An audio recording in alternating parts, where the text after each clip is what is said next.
এখানে যদি ধরেন প্রধানমন্ত্রী আসেন, প্রধানমন্ত্রীর চেয়ারে আপনি যদি একজন চৌকিদারে বসান, ওনার জন্য যে মালা বানাইছেন একই মালা যদি চৌকিদার সাহেবের গলায় দেন, তাহলে প্রধানমন্ত্রীর মেজাজ কি পরিমাণ গরম হবে বলেন? উনি অপমান বোধ করবেন কি করবেন না? অথচ প্রধানমন্ত্রীও মানুষ, ওই চৌকিদার সাহেবও কি মানুষ। একজন প্রধানমন্ত্রী আর একজন চৌকিদার এতটুকু পার্থক্য, কিন্তু দুজনই মানুষ। সেখানে আহকামুল হাকিমিন আল্লাহ রাব্বুল আলামিনের সামনে যেটা পেশ করার কথা, দোয়া করার কথা, সেটা যদি আল্লাহর একজন সাধারণ গোলামের কাছে করেন, তাতে আল্লাহ রাব্বুল আলামিনের আরশ কাঁপবে কি কাঁপবে না? আর এই জন্য আল্লাহ বলেছেন, ইন্নাল্লাহা লা ইয়াগফিরু আন ইউশরাকা বিহি, আল্লাহর সঙ্গে শিরক করলে আল্লাহ সেটা অপরাধ ক্ষমা করেন না, ওয়া ইয়াগফিরু মা দুনা যালিকা, অন্যগুলা মাফ করেন। এই জন্য আর যা করেন আর না করেন, কোনো মাজারে গিয়ে দোয়া করে শিরিক করবেন না, কোনো মাজারে সিজদা করে দোয়া করে সিজদা করে শিরিক করবেন না, সন্তান দরকার মাজারে যায় চাইবেন না, সব কিছু চাইবেন সরাসরি আরশে আজিমের মালিকের কাছে হাত তোলার মাধ্যমে ইনশাআল্লাহ। চেষ্টা করবেন, আল্লাহ চাহেন তো।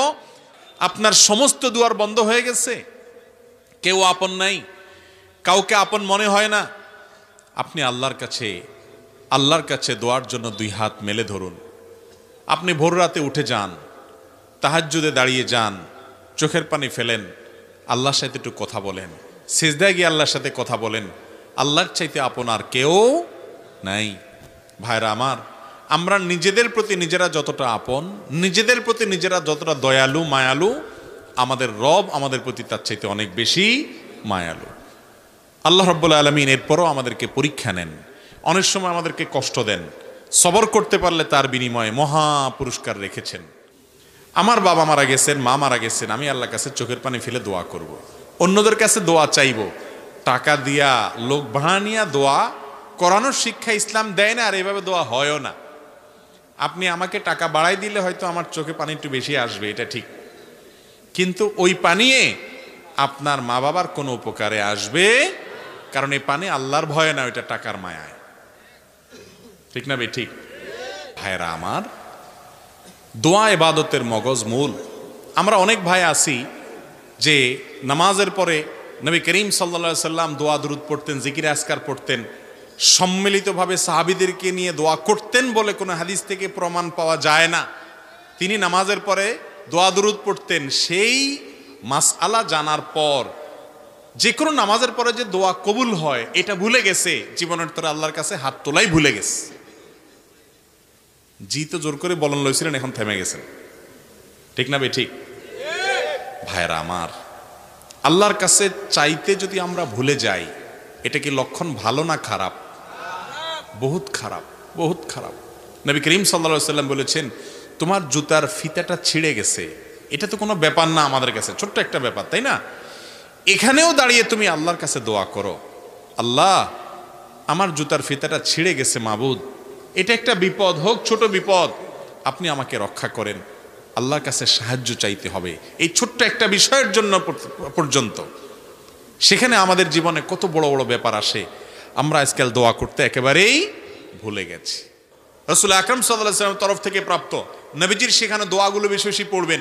আমরা অনেক সময় দেখি বিভিন্ন ওজিফার বই পড়ে অনেক মহিলারা, মা বোনরা, দাদি চাচিরা, অনেক মুরব্বীরা, এই সমস্ত ওজিফার বইতে যেসব দোয়া লেখা আছে, এই দোয়াগুলো না কোরআনে বর্ণিত না হাদিসে বর্ণিত। এমনিতে যে কোনো ভাষায় দোয়া করা যায়। আপনি আল্লাহর কাছে বাংলা দোয়া করলেও আল্লাহ কবুল করবেন। আপনার মনে মনে কি বলছেন সেটাও আল্লাহ তাআলা বুঝেন। ওই হুজুর দোয়ার মায়ের পেঁচ বুঝে আপনি বুঝেন না, তারপরও আল্লাহ তাআলা আপনার দোয়া কবুল করবেন। আপনি গুনাহগার, আপনার দোয়া কি কবুল হবে? এই চিন্তা করে যারা দোয়া থেকে দূরে থাকছেন, নিশ্চিত থাকেন আপনাকে দূরে রাখছে স্বয়ং ইবলিস। কারণ ইবলিস জানে দোয়ার মাধ্যমে আপনি পাতাল থেকে আকাশে উঠে যাবেন, দোয়ার মাধ্যমে আপনি জাহান্নামী থেকে জান্নাতি হবেন, দোয়ার মাধ্যমে আপনার সাথে আল্লাহর সম্পর্ক গাঢ় হবে, দোয়ার মাধ্যমে আপনার ঈমান মজবুত হবে, দোয়ার মাধ্যমে আপনার ইবাদত প্রকৃত অর্থে ইবাদত হবে। এই জন্য ইবলিস আপনাকে দোয়া থেকে দূরে রাখানোর জন্য, দোয়া থেকে মাহরুম করার জন্য, বঞ্চিত রাখার জন্য আপনাকে নিরাশ করে দেয়। বলে যে না, তোর দোয়া কি কবুল হয়? এত পাপ করছস, এত গুনাহ করছস, তোর দোয়া কি কবুল হবে? এরকম ইবলিস বলে কি বলে না?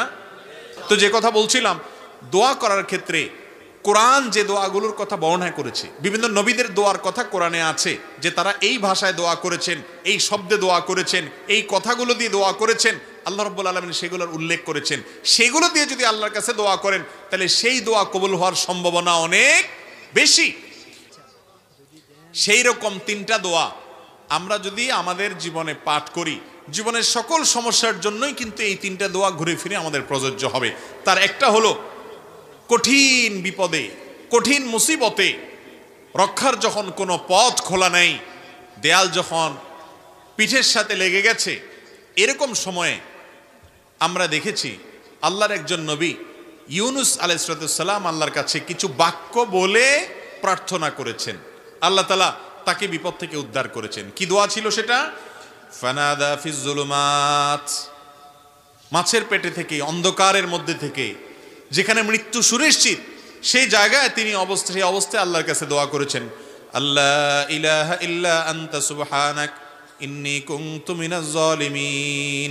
দোয়া করে বলেছেন, আল্লাহকে আহ্বান করে ডেকে বলেছেন, ও আল্লাহ, লা ইলাহা ইল্লা আন্ত, আপনি ছাড়া কেউ সত্যিকারের মাবুদ নেই, ইন্নী কুনতু মিনাজ সুবহানাক, আপনার পবিত্রতা বর্ণনা করছি, ইন্নী কুনতু মিনাজ জালিমিন, আমি হলাম জালিমদের অন্তর্ভুক্ত, আমি নিজের প্রতি নিজে অবিচার করেছি, আমি নিজে ভুল করেছি। আল্লাহর কাছে এই দোয়া করে, এই বাক্যগুলো বলে আল্লাহর কাছে দোয়া করেছেন কে?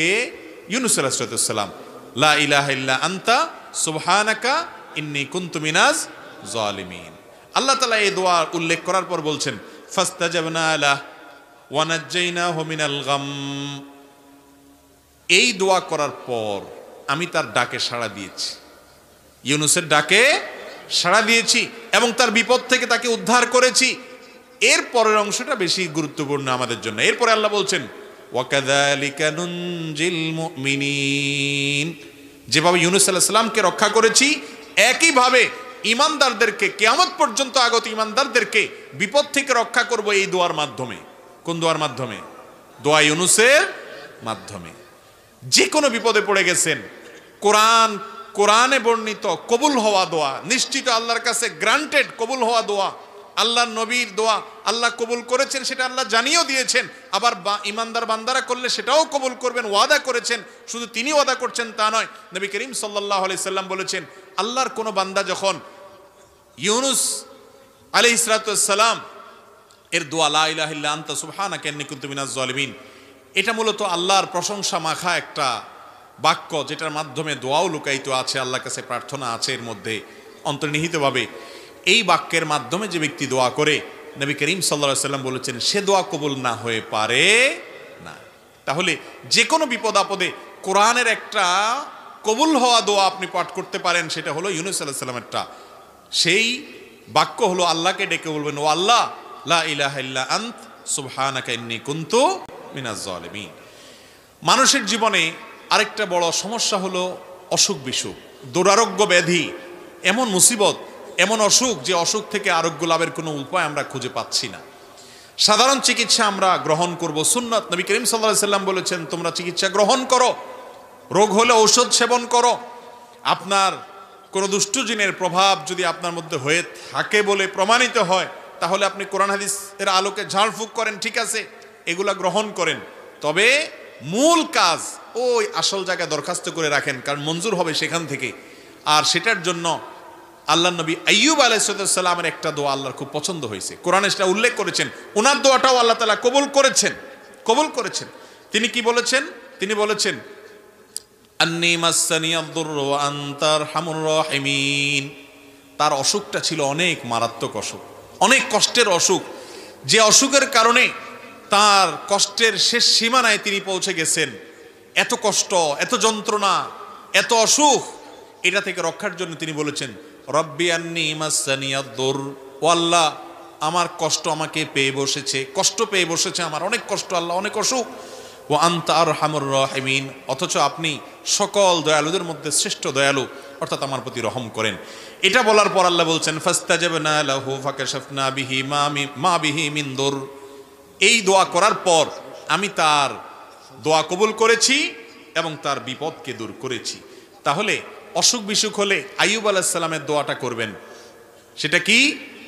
আন্নী মাসসানিয়াদ দুররু আনতা আরহামুর রাহিমিন, তোমার রব্বি আন্নী মাসসানিয়াদ দুররু আনতা আরহামুর রাহিমিন। হে আল্লাহ, আমার অসুখে পেয়ে বসেছে, অনেক কষ্ট হচ্ছে, আপনি আরহামুর রাহিমিন, আপনি সবচেয়ে বড় দয়ালু।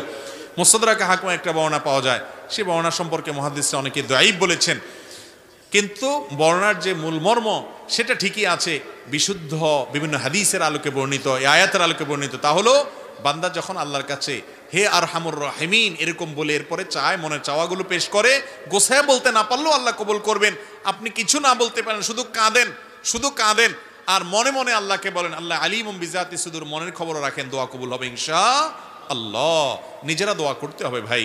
আপনার ঘরবাড়ি উদ্বোধন করবেন, গাড়ি উদ্বোধন করবেন, যাই করবেন সব কিছুতে ওই দোয়ার জন্য হুজুর ভাড়া করতে হবে, এই নির্দেশ কোরআন হাদিস কোথাও দেয় নাই। বরং আলেমদের কাছে দোয়া চাইবেন, ঠিক আছে, কিন্তু নিজের দোয়াটা নিজে আল্লাহর কাছে পেশ করবেন। চেষ্টা করবো না ইনশাআল্লাহ। আরেকটা দোয়া হলো নিঃসন্তান মানুষের দোয়া। সন্তান হচ্ছে না, আল্লাহর কাছে এই কষ্ট দূর করার জন্য আপনি দোয়া করলেন। তো কোরআনে একটা মকবুল মুস্তাজাব, আল্লাহর কাছে কবুল হওয়া গ্যারান্টেড দোয়ার নজির আমরা পাই। আল্লাহ নবী জাকারিয়া আলাইহিস সালাম তিনি আল্লাহর কাছে দোয়া করেছেন, কি বলে? ওয়া জাকারিয়া ইয নাদা রাব্বাহ রব্বি লা তাযারনি ফারদা ওয়া আনতা খায়রুল ওয়ারিসিন। আর জাকারিয়া আলাইহিস সালাম তিনি আল্লাহকে ডেকে বলেছেন, রব্বি, আমার রব, লা তাযারনি ফারদা, আমাকে একা রেখেন না, ছেলে নাই মেয়ে নাই নিঃসন্তান এরকম একা রাখিয়েন না, ওয়া আনতা খায়রুল ওয়ারিসিন। আল্লাহর কাছে এরকম দোয়া করেছেন। আল্লাহ বলেছেন ফাস্তাজাবনা লাহ, এই দোয়া করার পর আমি তার দোয়া কবুল করেছি।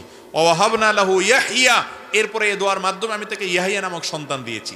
তাহলে জীবনে যে কোনো কমন বিপদে, শত্রুতা, বিপদ, মুসিবত, দেয়ালে পিঠ ঠেকে গেছে, ইউনূস আলাইহিস সালামের দোয়া পড়বেন, লা ইলাহা ইল্লা আনতা সুবহানাকা ইন্নী কুনতু মিনাজ জালিমিন। আল্লাহকে ডেকে এগুলো বলবেন। আর অসুখ বিসুখ হচ্ছে, দুরারোগ্য ব্যাধি অথবা যে কোনো রোগ হয়েছে, ছোট হোক বড় হোক, আইয়ুব আলাইহিস সালামের দোয়া করবেন, আন্নী মাসসানিয়াদ দুররু ওয়া আনতা আরহামুর রাহিমিন। আর যে কোনো মানুষ নিঃসন্তান অথবা সন্তান হচ্ছে, মনে মতো হচ্ছে না, ছেলে হচ্ছে, মেয়ে হচ্ছে না, আল্লাহর কাছে দোয়া করবেন জাকারিয়া আলাইহিস সালামের দোয়া। সেটা কি? রব্বি লা তাযারনি ফারদা ওয়া আনতা খায়রুল ওয়ারিসিন। এই তিন দোয়ার পরে আল্লাহ বলেছেন, আমার নবীরা অমুক অমুক এভাবে, আমার আল্লাহ বলেছেন তার বান্দাদের এই দোয়ার পরে ফাস্তাজাবনা লাহ, আল্লাহ তাআলা তাদের দোয়া কবুল করেছেন। অতএব কোরআনে কবুল হওয়া ফরম্যাট এই তিনটা দোয়া যদি আমরা করি, জীবনের সকল সমস্যায় কোরআন বর্ণিত দোয়া আমরা আল্লাহর কাছে করার সুযোগ পেলাম। চেষ্টা করবো না ইনশাআল্লাহ?